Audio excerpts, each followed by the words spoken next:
तर नमस्कार मित्रांनो, बऱ्याच दिवसानंतर आपण एका वेगळ्या भटकंतीला आलोय. ॲक्च्युली यात्रेसाठी आलोय. मागच्या 2 वर्षापासून या यात्रेला यायचं होतं.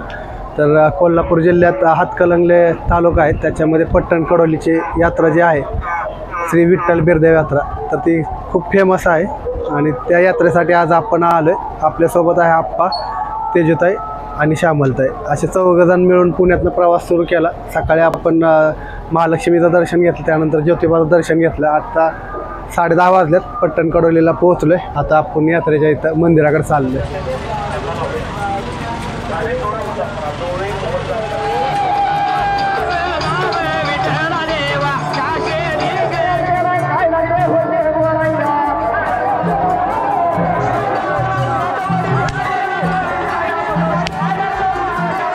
नमस्कार मित्रांनो, तर अशा पद्धतीने आपण पट्टण कडोलीला पोहोचलोय आणि आपले मित्र आहेत पुण्यातले, जे कोल्हापूरचे आहेत, पंकज देसाई.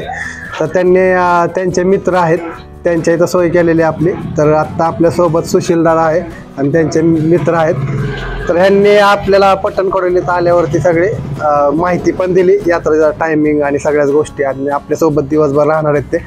आत्ता त्यांच्या घरी हे महागत दिसेल, त्यांचं घर आहे पट्टण कडोलीमध्ये. तर आज त्यांनी कोल्हापुरी पाहुणचार दिला आम्हाला सगळ्या टीमला. तर खूप मन भरून आले. आता यात्रेसाठी आपण निघणार आहे आणि संध्याकाळी जाताना परत एकदा दादांची भेट घेईल. मग कसा अनुभव होता ते थोडक्यात सांगतील तुम्हाला. चला.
तर नमस्कार मित्रांनो, आता आपण अशा जागेवर उभं आहे. माझ्या मागे दिसाल ते कारंडे बाबा आहेत, जे आरणवरनं निघतात चालत आणि या यात्रेसाठी येतात. आणि ते ज्या ठिकाणी येऊन बसतात त्यांचा थांबा इथं असतो. इथून मग पालखी त्यांचे हे निघते, इथून सरळ मंदिरापर्यंत हा सगळा सोहळा चालू राहतो.